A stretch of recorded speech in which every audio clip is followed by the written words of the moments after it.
Hello everyone, जय हिंद, जय श्री राम। मेरा नाम है ध्रुवी। मेरा नाम है जी। आप सबका स्वागत है हमारे डीजे मिक्स रिएक्शन चैनल में। अगर आप लोग हमारे चैनल में नए हो तो हमारे चैनल को सब्सक्राइब कीजिए। और आज के हमारे डीजे मिक्स रिएक्शन वीडियो में है कुंभ मेला 2025 और सनातन की शक्ति से दुनिया हैरान। और ये वीडियो है आरजे रौनक का। तो चलो शुरू करते हैं आज का डीजे मिक्स रिएक्शन वीडियो। और पाकिस्तानियों की राय जानने के लिए अंत तक बने रहें।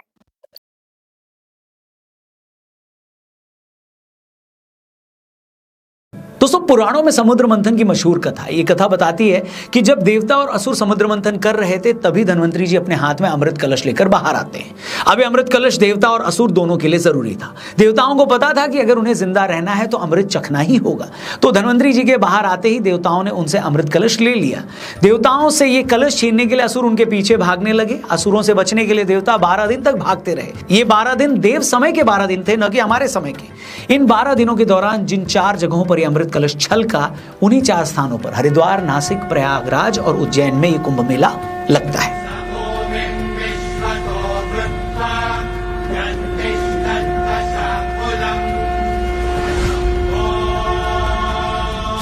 हम सब कितने लकी हैं कि इस बार जो कुंभ मेला लग रहा है वो 12 कुंभ मेले के बाद लगने वाला महाकुंभ मेला है। मतलब ऐसा महाकुंभ जो 144 साल बाद लग रहा है। और अगला महाकुंभ मेला आज से 144 साल बाद यानी 2169 में आएगा।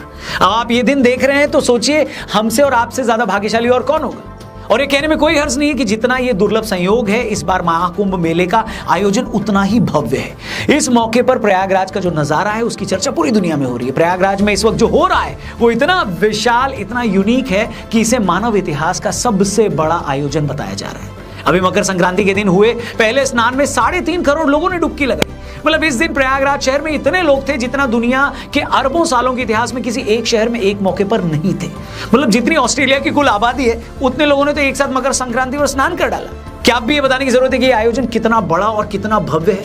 वेल, इस महाकुंभ में क्या स्पेशल है और क्यों यहां जाना जरूरी है, इसके ऊपर एक स्पेशल पॉडकास्ट हमने ऑथर शांतनु गुप्ता के साथ किया है। हमारे टीआरपी चैनल पर वो है, लिंक डिस्क्रिप्शन में दिया है। जरूर इस पॉडकास्ट को देखना। अगर आप फ्री में कुंभ में रहना और खाना और घूमना चाहते हैं तो ये पॉडकास्ट आपकी हेल्प करेगा। आगे बढ़ते हैं दोस्तों। 45 दिन तक चलने वाले इस महाकुंभ के लिए सरकार ने 7,500 करोड़ रुपए खर्च किए। इस दौरान यहां बंदोबस्त ऐसा है कि यूएस से लेकर रशिया और ब्रिटेन से लेकर जापान और अरब देशों की आंखें फटी की फटी रह गई हैं। उन्हें समझ नहीं आ रहा है कि एक छोटा सा शहर करोड़ों लोगों के लिए ऐसी व्यवस्था कैसे कर सकता है। मतलब जिस भारत देश को कई लोग पिछड़ा मानते थे, उस भारत ने अपने एक शहर में ऐसी व्यवस्था कर दी है जो किसी शहर में ओलंपिक करवाने से बहुत ज्यादा बड़ी है। और पाकिस्तान में तो इस कुंभ को लेकर इतना क्रेज है कि पूछो ही मत। पूरी दुनिया में कुंभ को लेकर सबसे ज्यादा सर्च गूगल पे, इंटरनेट पे अभी पाकिस्तान में ही हो रहा है। पता नहीं ये लोग हैरान हो रहे हैं या सनातन की ऐसी ताकत देखकर घबरा गए, मेरे को नहीं मालूम। बाकी इस बार के महाकुंभ मेले में स्केल का आप इसी से अंदाजा लगाइए कि जिस जगह टेंट सिटी बनाई गई है, सिर्फ उसकी सिक्योरिटी के लिए 50,000 पुलिस वाले लगे। इस टेंट सिटी में 1.5 लाख टेंट लगे हैं जिनमें टॉयलेट की भी व्यवस्था है। मेले वाली जगह में 4.5 लाख बिजली के कनेक्शन दिए गए हैं। ये इतनी बिजली है कि एक शहर में 1 लाख अपार्टमेंट को पूरे 1 महीने तक मुफ्त बिजली मिल सकती है। मेले के लिए 40 वर्ग किलोमीटर की टेंट सिटी में 11 हॉस्पिटल बनाए हैं, मोबाइल टावर लगे हैं, 3000 रसोई हैं, सड़कें हैं। मतलब एक शहर में जो कुछ होना चाहिए वो सब कुछ यहां पर है। और ये देखकर पूरी दुनिया के तोते उड़े हुए हैं। गंगा नदी पर तो 1-2 नहीं, लोहे के 30 टेम्पररी पुल ही बना दिए गए। इस बीच रात के टाइम रोशनी से नहाया ये शहर इतना सुंदर लग रहा है मानो आप सच में देवलोक में आ गए हो। सच कहूं तो प्रयागराज में होने का एहसास ऐसा है कि जिसे सिर्फ वहां पहुंचकर ही महसूस किया जा सकता है। एक अंदाजा है कि महाकुंभ के 40 दिनों में 40 से 45-50 करोड़ लोग यहां स्नान करने आएंगे। मतलब जितनी अमेरिका और कनाडा की मिलाकर टोटल पॉपुलेशन नहीं है, उतने लोग तो सिर्फ 1.25 महीने में भारत के एक शहर में अमृत स्नान करके चले जाएंगे। मतलब इसी से अंदाजा लगाइए कि सनातन की ताकत क्या है। एक नेता को अपनी रैली में 500 लोग भी बुलवाने पड़ जाए ना तो उसे भी नानी याद आ जाती है। लोगों को 500-500 रुपए देकर भी वहां लाते तब भी लोग नहीं आते वहां पर। और ये तो मैं बड़े नेताओं की बात कर रहा हूं, छोटे भैयों की रैली में तो उनके घर वाले भी नहीं आ रहे। और महाकुंभ में दुनिया के अलग अलग कोनों से 40 करोड़ लोग बिना किसी बुलावे के, बिना किसी लालच के, बिना किसी मजबूरी के सिर्फ और सिर्फ अपनी आस्था और ईश्वर में अपनी श्रद्धा के लिए आ रहे हैं। दोस्तों, ये देश सालों तक विदेशी हमलावरों के जुल्म के बाद आज भी इतनी मजबूती से खड़ा है तो इसके पीछे सनातन की यही ताकत ही तो है। और भारत क्यों, मैं तो ये देखकर हैरान हूं कि कितने बड़े नंबर्स में विदेशों से लोग महाकुंभ में स्नान करने आ रहे हैं। एक अंदाजा है कि इन 40 दिनों में 15 लाख से ज्यादा लोग विदेशों से पवित्र स्नान करने प्रयागराज आ रहे हैं। स्टीव जॉब्स की पत्नी भी निरंजनी अखाड़े में आई, उनके कल्पवास की खबर आई, उनको निरंजनी अखाड़े की तरफ से कमला नाम दिया गया। उनके साथ ही बहुत सारे लोग भी अमृत स्नान करने आए हैं। दोस्तों, ये बात हैरान नहीं करती आपको? एक तरफ भारत में हमारे ज्यादातर सेलिब्रिटीज को पब्लिकली तिलक लगाने या हिंदू धर्म से जुड़ा रीति रिवाज निभाने में भी हिचक होती है, और दूसरी तरफ देखिए 21वीं सदी के सबसे बड़े जीनियस की वाइफ अमेरिका में अपनी सारी लग्जरी और ऐशो आराम छोड़कर सिर्फ साधना और तपस्या करने भारत आती है, और वो भी 1-2 दिन के लिए नहीं, कोई रस्म अदायगी के लिए नहीं, बल्कि पूरे 17 दिनों के लिए। और स्टीव जॉब्स की वाइफ अकेली नहीं है। अगर आप इन दिनों कोई भी टीवी चैनल लगा लें, यूट्यूब पर कुंभ से जुड़ी कोई खबर सर्च कर लें, तो आप ये देखकर हैरान हो जाएंगे कि यार इतने सारे फॉरेनर्स प्रयागराज में डुबकी लगाने आए हैं। स्टीव जॉब्स की वाइफ की तरह जापान की एक बहुत ही बड़ी स्पिरिचुअल लीडर हैं योग माया केइको, वो भी स्नान के लिए प्रयागराज आई हैं। वो इससे पहले भी कुंभ में समाधि ले चुकी हैं, जहां पर उन्होंने 4 दिनों तक बिना कुछ खाए पिए ध्यान किया था। आपको ये जानकर हैरानी होगी कि योग माया केइको अकेली विदेशी महिला महामंडलेश्वर हैं। खुद मोदी जी भी उनकी तारीफ कर चुके हैं।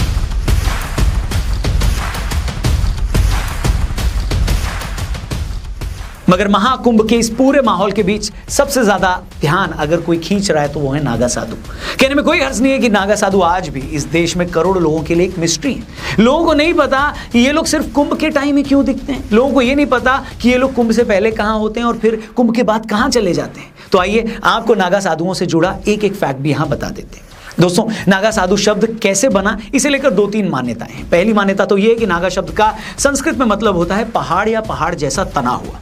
नागा साधु चूंकि सनातन की रक्षा के लिए पहाड़ जैसे तने रहे हैं, वो पहाड़ की तरह मजबूत और अपने व्यवहार में पहाड़ की तरह स्थिर होते हैं, तो उसी गुण से नागा साधु शब्द बना है। इसके अलावा कछारी भाषा में नागा का मतलब होता है युवा सैनिक। आपको बता दें, नागा साधु बहुत बड़े लड़ाके यानी वॉरियर भी होते हैं। कहते हैं जब आदि शंकराचार्य जी ने मठों की स्थापना की तो मठों की रक्षा के लिए नागा साधुओं की टोली बनाई।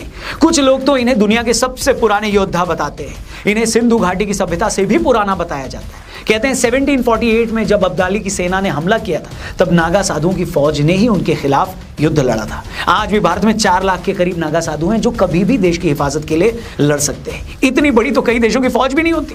भारत में 13 अखाड़े हैं दोस्तों, जहां जाकर 18 साल से ऊपर का कोई भी शख्स नागा साधु बन सकता है, मगर उसे 6 महीने की कठिन तपस्या और परीक्षा देनी पड़ती है। वो अपने तन पर सिर्फ गेरुआ वस्त्र ही धारण कर सकते हैं। अपने शरीर पर वो भस्म रगड़ते हैं, लगाते हैं। भस्म इस बात का प्रतीक होता है कि हमने भी इस राख की तरह खुद को खत्म कर लिया है, हमने मृत्यु को जीत लिया है। एक नागा साधु सिर्फ भिक्षा मांगकर ही भोजन प्राप्त कर सकता है। एक दिन में भी वो सिर्फ 7 जगहों से भिक्षा मांग सकता है। अगर 7 जगह भिक्षा मांगने पर भी उसे भोजन न मिले तो उन्हें भूखा ही सोना पड़ता है। आपने एक चीज नोट की होगी दोस्तों कि प्रयागराज, जहां गंगा जी के किनारे इस वक्त इतनी भीषण ठंड है, वहीं ये नागा साधु बिना किसी वस्त्र के बड़े आराम से अपनी मस्ती में रहते हैं। दरअसल सालों की साधना के बाद ये खुद को ऐसा बना लेते हैं कि किसी भी तरह के मौसम का इन पर कोई असर नहीं पड़ता।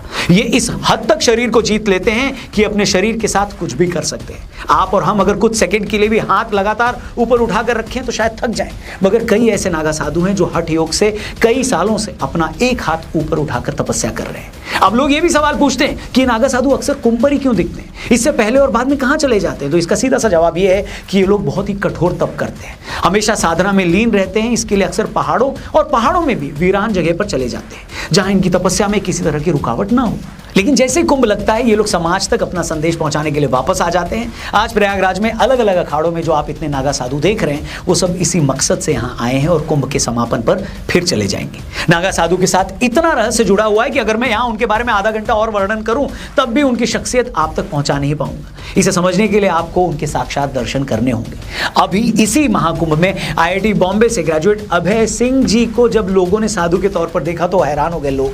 बहुत सारे लोगों को ये समझ में नहीं आ रहा है कि भारत के सबसे बड़े संस्थान से पढ़ा आदमी जो बड़ी आसानी से आज कहीं पर करोड़ों का पैकेज पा रहा होता, वो ये सब छोड़कर साधु कैसे बन गया। लेकिन जैसा कि अभय सिंह जी ने खुद बताया कि जब आप सच जानने निकलते हैं तो आपको पता लगता है कि ईश्वर से बड़ा तो कोई सच है ही नहीं।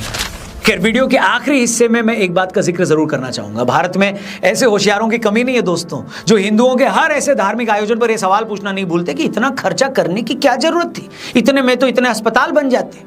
तो जो भी लोग इस कुंभ पर हो रहे खर्चे को लेकर फिक्रमंद है, उनको मैं ये भी बता दूं कि इस महाकुंभ पर अगर सरकार के 7,500 करोड़ रुपए खर्च हो रहे हैं तो उसे सिर्फ 40 दिनों में 25,000 करोड़ से ज्यादा की कमाई भी होगी। इस दौरान अलग अलग लोग 2 से 3 लाख करोड़ रुपए की ट्रांजैक्शन करेंगे, ऐसा बताया जा रहा है। 6 लाख लोगों को रोजगार मिलेगा। जो लोग बाहर से आएंगे सिर्फ उनके होटल और गेस्ट हाउस में रुकने से 40,000 करोड़ का रेवेन्यू जनरेट होगा। खाने पीने का सामान बेचकर 20,000 करोड़ का बिजनेस होगा। सिर्फ धार्मिक किताबों और प्रसाद को बेचने से 20,000 करोड़ का रेवेन्यू होगा। इसके अलावा ट्रांसपोर्टेशन से लोकल शॉपिंग में भी 10-10 हजार करोड़ तक का बिजनेस जनरेट होगा। मतलब जितनी कई देशों की जीडीपी नहीं है उससे ज्यादा रेवेन्यू सिर्फ 40 दिन के अंदर महाकुंभ में पैदा होगा। और फिर भी कुछ सयाने ये पूछते हैं कि इतना खर्चा क्यों हो रहा है। अयोध्या में भव्य राम मंदिर बनने से सिर्फ 1 साल के अंदर उस पूरे एरिया में काम धंधा कहां चल गया ये बताने की जरूरत नहीं है। इसलिए ये बात तो बार बार मत बोला करो कि मंदिर से और ये मेलों से देश को मिलता क्या है। मैं कहता हूं आस्था का तो कोई मोल ही नहीं है दोस्तों, लेकिन आस्था के साथ साथ अगर हम दुनिया भर से टूरिस्ट अपनी तरफ खींच रहे हैं,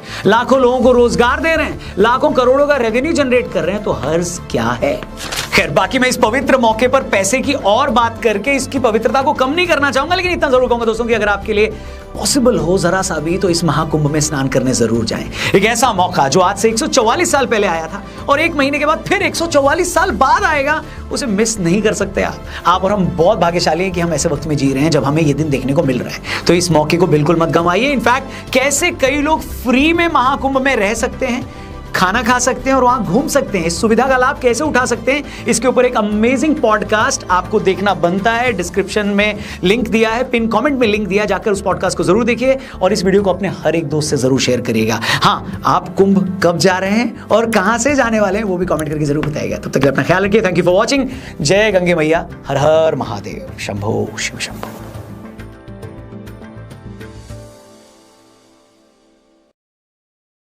जी तो ये वीडियो हुआ है खत्म। आगे देखते हैं इस वीडियो पे पाकिस्तानियों की क्या राय।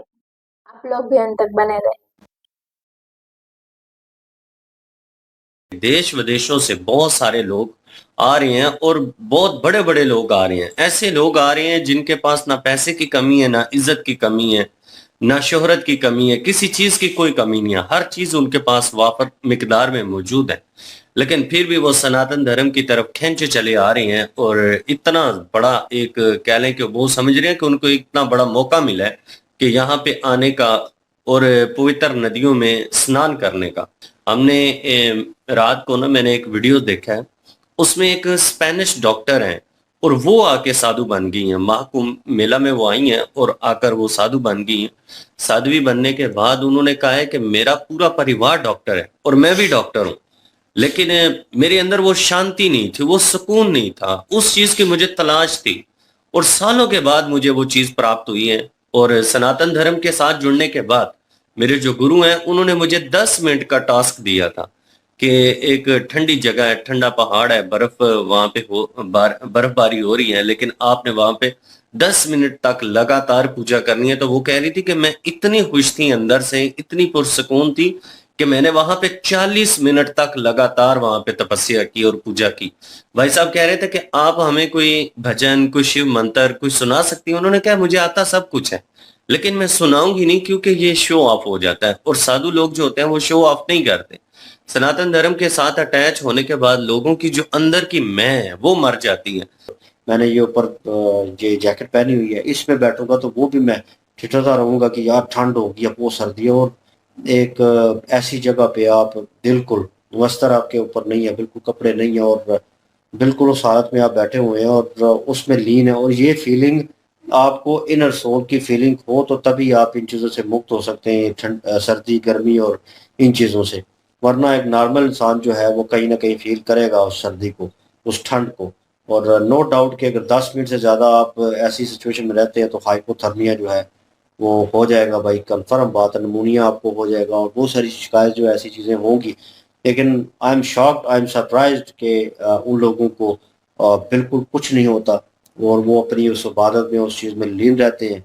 और क्योंकि एक फीलिंग होती है आपकी गॉड के साथ, ईश्वर के साथ, भगवान के साथ, अल्लाह के साथ, वो एक फीलिंग जो है कहीं ना कहीं है, जैसे हर सोल को फील होता है। तो वो फीलिंग कहीं ना कहीं आपको उस जोन में ले जाती है कि आपको ये दुनियादारी की चीज़ों या ठंड, गर्मी या इन चीज़ों से वो बहुत दूर निकल जाते हैं। आपको फील नहीं हो रहा होता। और वो तपस्या के मतलब सनातन धर्म के लिए एक बाजू ऊपर रखना, एक अरसे से वो उस पूजा में, उस चीज में, उसी पोजीशन में हुआ है। और वो उन्होंने नागा साधु जो है वो दिखाए। ये महाकुंभ में कितने लोग आ रहे हैं, 40 से 50 करोड़ जो हैं वो आ रहे हैं। इतनी तो किसी मुल्क की आबादी तक भी नहीं होती। तो जितने वहां पे जो है वो श्रद्धालु आ रहे हैं, यात्री आ रहे हैं और अपनी प्रैक्टिस कर रहे हैं, और उसके बाद जो सुविधाएं दी गई हैं वहां पे गवर्नमेंट की तरफ से, वो भी वाकई काबिल तारीफ है। 50,000 हाली जो है पुलिस वाले जो हैं वो वहां पे तैनात हैं। उसके बाद टेंट हैं 1.5 लाख, और विद वॉशरूम है, और साफ सुथराई का खास ख्याल रखा गया है। और रात के वक्त उन्होंने बताया कि कितनी मतलब कि बिजली जो है वहां पे पहुंचती है। 4.5 लाख उन्होंने कहा कि सर्किट लगाए हुए हैं, नागा साधु ही हैं, इसमें भी कोई शक की बात नहीं है। और उन्होंने जैसी लड़ाइयाँ लड़ी हैं वो एक किस्म की 4 लाख हैं, फौज इतनी नहीं होती किसी मुल्क की, ये बात भी ठीक है। और उसके बाद 3,000 किचन है वहां पे। और बाकी दुनिया हैरान है भाई, इतने अच्छे जो है वो निज़ाम बनाए हैं। पुल उन्होंने आर्जी तौर पे जो है उसी वक्त तैयार कर दिए हैं।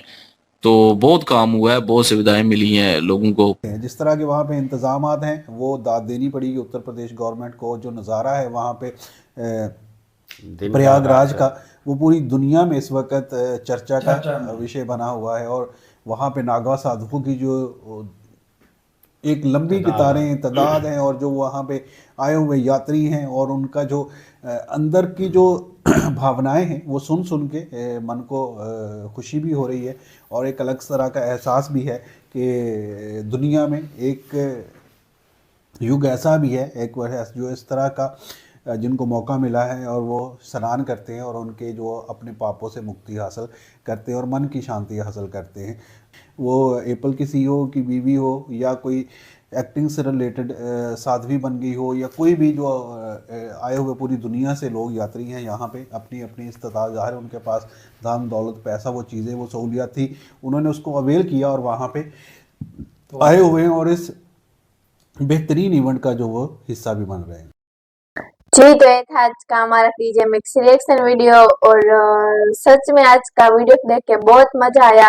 और सही में हम इतने भाग्यशाली है कि हमें महाकुंभ देखने को मिला। और अब तो पता नहीं कब आएगा महाकुंभ, 144 साल बाद आएगा, हमें देखने को मिलेगा या नहीं मिलेगा, क्योंकि हम अभी तो इतने नसीब वाले हैं कि हमें महाकुंभ देखने को मिला।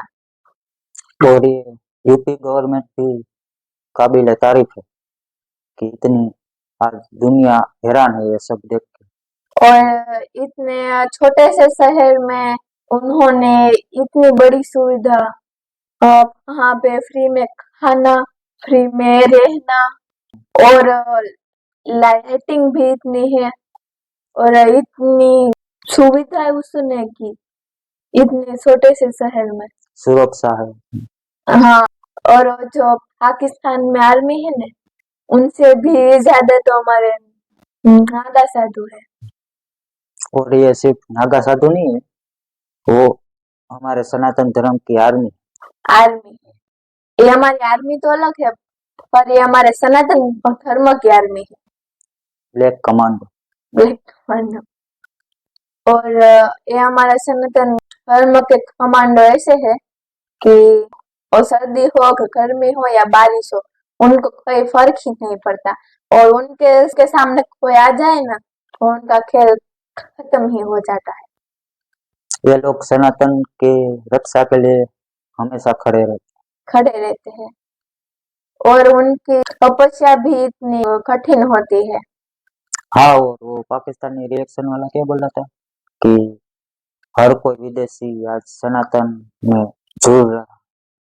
हाँ, क्योंकि हमारे सनातन धर्म की इतनी पावर है कि आज हमारे साइंटिस्ट और वैज्ञानिक भी मान रहे हैं कि हमारे श्लोकों और मंत्रों में इतनी ताकत है कि कितनी भी खतरनाक बीमारी हो तो वो हमारे श्लोकों या मंत्रों से उनकी बीमारी भी दूर हो जाती है।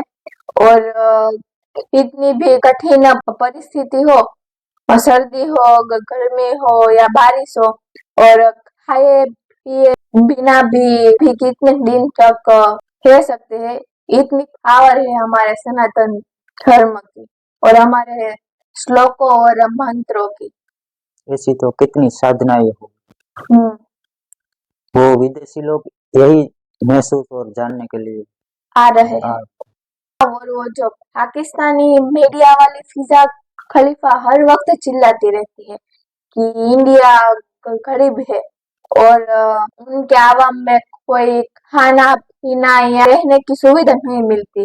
तो ये हमारा यूपी में छोटा सा शहर है, उनमें आपके आवाम से भी ज्यादा लोग आए हुए हैं और उनको खाने पीने या रहने की भी फ्री में सुविधा मिलती है। और हर वक्त फिजा खलीफा चिल्लाती रहती है कि आपके आवाम को खाना पीना भी नहीं मिलता। तो ये क्या है?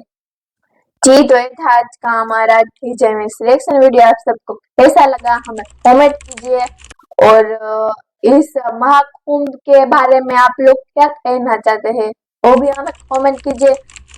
फिर मिलते हैं सही नेक्स्ट वीडियो में। टाटा, बाय बाय, जय जय हिंद, जय जय श्री श्री राम।